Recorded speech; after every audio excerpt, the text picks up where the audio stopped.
Hey everyone, welcome back to my channel Vaidik Adhyayan. अगर अभी तक आपने मेरा चैनल जो है वो सब्सक्राइब नहीं किया है, सबसे पहले आप सब्सक्राइब कीजिए and also click the bell icon.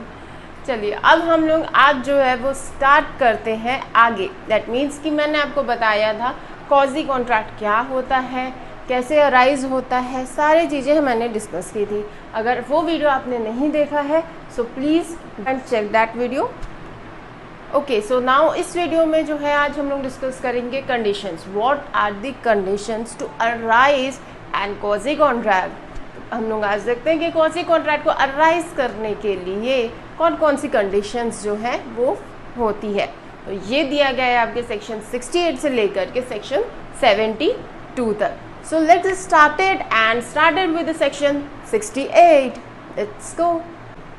Capable to necessary supply to a person to incompetent to a contract। That means जो persons incompetent है कॉन्ट्रैक्ट के लिए, अगर आपने किसी भी तरीके उनको नेसेसरी सप्लाई किया है।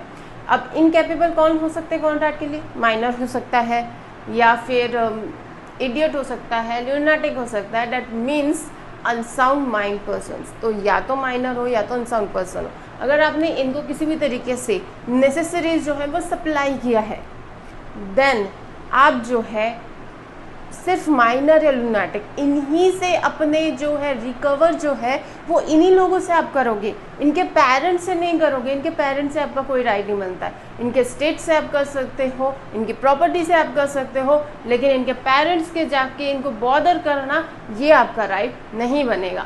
फॉर एन एग्जाम्पल, मान लीजिए मैं जो हूँ एक लूनाटिक हूँ, अनसाउंड पर्सन हूँ, या फिर मैं एक माइनर हूँ, और आपने मेरी एज कंप्लीट, जो मेजॉरिटी एज कंप्लीट होते तक आपने मेरी देखभाल की है, बड़ा किया है, उसमें बहुत सारे एक्सपेंसेस लगे हैं। मुझे मेंटेन करने के लिए आपके बहुत सारे एक्सपेंसेस लगे। अब वो एक्सपेंसेस जो है मेरी मेजॉरिटी एज आने के बाद आप उस एक्सपेंसेस को मेरे से ले सकते हो, लेकिन मेरे पेरेंट्स से आप क्लेम नहीं कर सकते हो।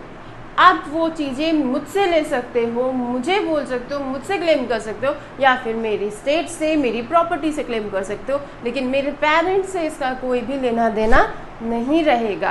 तो यही बोलता है सेक्शन 68। अगर आपने माइनर या लूनाटिक इन दोनों पर्सन है, या कोई भी इनकैपेबल टू कॉन्ट्रैक्ट, ऐसे कोई पर्सन जो इनकैपेबल टू कॉन्ट्रैक्ट है, उन लोगों से अगर आपने किसी भी तरीके से नेसेसरी सप्लाई किया है, then you have to recover it from them itself or else by their state, by their property and not from their parents।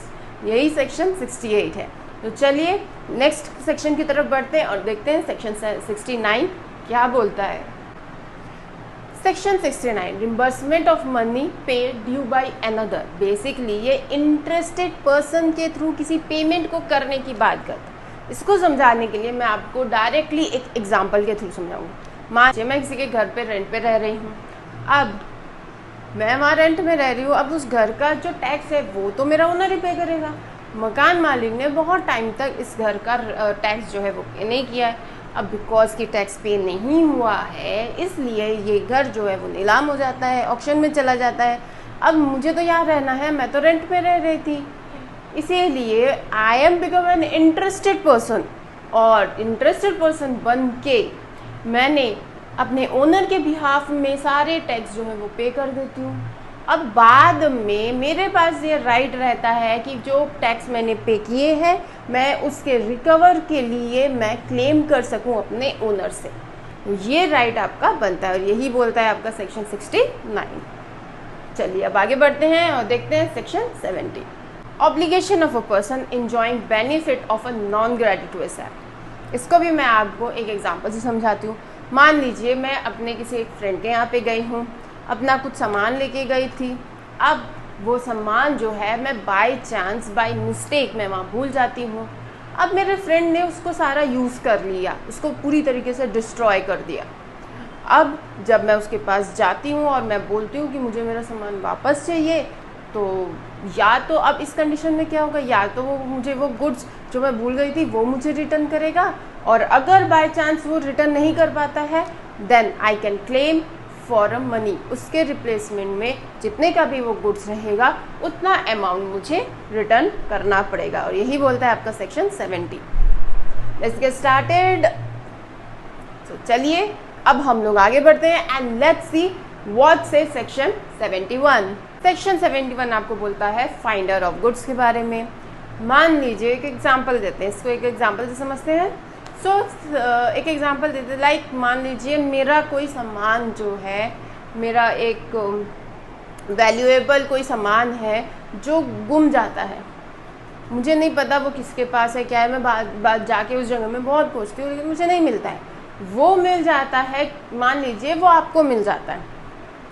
मेरा कोई सामान गुमा है और मान लीजिए वो सामान आपको मिल रहा है, आप अपने पास रखते हो, कुछ टाइम तक वेट करते हो, लेकिन पर्सन तो नहीं, आपको नहीं पता किसका है, अब मैं आपके पास गई भी नहीं हूँ, तो आप उस चीज़ को यूज़ कर लेते हो। अब जब मुझे भी नहीं पता था कि वो सामान आपके पास है, मेरा जो सामान वैल्यूएबल सामान है वो आपके पास है। अब जब मुझे चीज़ पता चलती है कि वो सामान को आपके पास है, तो मैं आपके पास जाती हूँ और आपको बोलती हूँ कि मुझे मेरा सामान दे दीजिए, मुझे पता चला कि आपके पास है, वो बाई चांस आपके पास आ गया था, मेरे हाथ से गुम गया था। आप बोलते हो मैंने तो वो सामान को बेच दिया। तो यहाँ पे दो चीज़ें होंगी, या तो आप मुझे गुड्स रिटर्न करो, अगर आप नहीं कर सकते हो तो आई can claim for a compensation. तो उस वैल्यूएबल गुड्स के अकॉर्डिंग जो भी कंपनसेशन बनता है वो आपको मुझे देना रहेगा। That means finder of goods में दो चीज़ें हो रही हैं, या तो गुड्स रिटर्न करने की बात होती है या फिर क्लेम फॉर अ कंपनसेशन। मेरा किसी का भी कोई सामान गुमा है तो सामने वाला या जिसके पास भी सामान है, या तो वो उस पर्टिकुलर सामान को ही रिटर्न कर देगा, and if not then the person जिसका सामान गुमा है ही और she can claim for the compensation, और सामने वाले को कंपनसेशन देना होगा।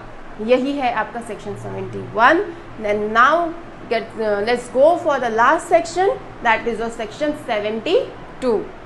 तो चलिए देखते हैं what say section 72। Liability of a person getting benefit under mistake और कोर्स। एग्जाम्पल देती हूँ, मान लीजिए मुझे कुछ पेमेंट आपको करना था, मुझे कोई पैसा जो है, मेरा कोई पैसा बकाया था विच आई हैव टू पे टू यू, मुझे आपको पे करना था, लेकिन बाय मिस्टेक मैंने आपकी जगह पे आपके फ्रेंड को कर दिया। तो यहाँ पे आपके फ्रेंड की ड्यूटी होती है कि वो मुझे मेरा पैसा जो है वो रिटर्न कर दे। ठीक है, and this is all about section 72। सो यहीं पे आज का वीडियो हम लोग ख़त्म करते हैं, बिकॉज कॉजी कॉन्ट्रैक्ट के कंडीशंस जो है वो इतने ही थे, विच आई होप कि आप लोगों को समझ में आए, क्लियर हुए हैं। And if you like my today's video please like, share and subscribe my channel, and also if you have any kind of queries let me know in the comment section. Thank you so much.